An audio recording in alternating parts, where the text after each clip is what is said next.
I still feel a bit off my game. I'm not driving around to my normal camera review landmarks, but I think we've taken long enough. It's time to talk about this beauty of a phone. Starting off with the conclusion, this might be one of the most important phone cameras of 2020 in North America, where we don't have Oppo or Huawei.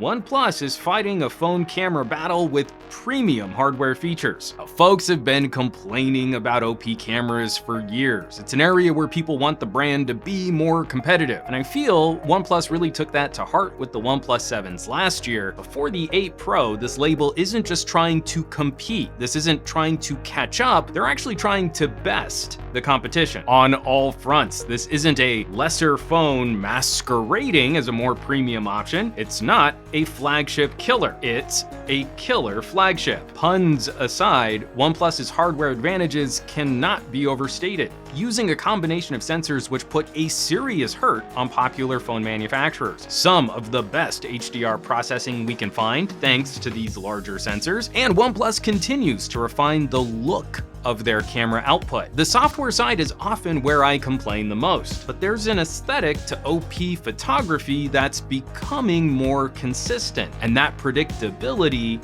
is critical for any camera system. There are totally still a few squishy bits I hope OnePlus can address, but this is a well-improved shooter after a couple software updates. It's never really instructive to dump a heavy camera review on OnePlus the month the phone comes out. It always seems to be the pattern that OnePlus iterates quickly on software updates after launch. The 8 Pro is no exception. For the year 2020, improvements most noticeably come from the hardware. I'm gonna heap a ton of praise on this new main camera sensor. Second only to Huawei, this is now the largest main sensor for sale in the United States. Anyone just looking at pixel count has completely missed the point. As we all know, cameras are more than just the megapixels. Mug merch available down below my videos. This 48 megapixel shooter is larger than the main sensors found on Sony, Samsung, and LG. We got more surface area that soaks up more light, and as a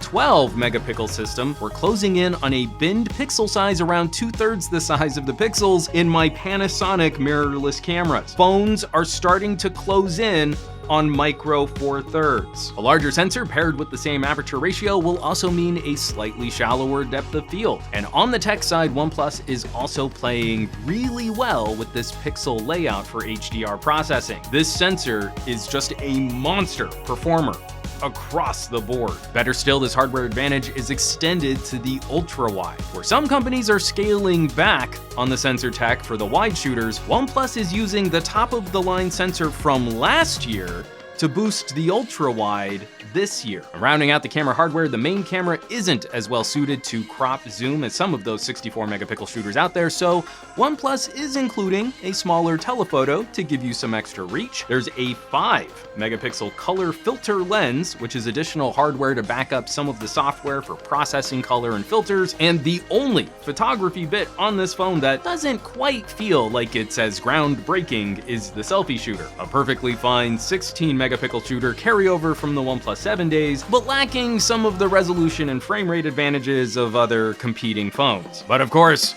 reviewing a phone is more than just counting those megapixels or pushing the shutter button a couple of times in auto HDR to breathlessly praise the good colors. We gotta dig a bit deeper than that. We gotta look at some samples. So buckle up, folks. I'm gonna try and move pretty quick.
All right, that was a lot of rambling. We should probably wrap this up. Where's that leave us with the OnePlus 8 Pro? This is an excellent camera system. OnePlus software has never been better, and when that's paired with such a good sensor, it achieves some stunning results. Even just something mundane, one of the first photos I took for an off-the-cuff social media post, and that depth of field. This is a totally disposable shot. It was an easy capture, and it looks good. OnePlus has used solid hardware in the past, but that's not enough. You have to have a strong software game to back that hardware up. Folks who have been complaining about OnePlus, those people wanting more competitive photo and video performance, you get that this year. It's not just flagship grade. OnePlus is winning some important fights against established brands now. Again, I cannot overstate the advantage on the ultra-wide using a sensor which used to be top of the line as a main camera sensor last year. If you don't think that's worth it for the monies, I'm not sure you really care about phone photography.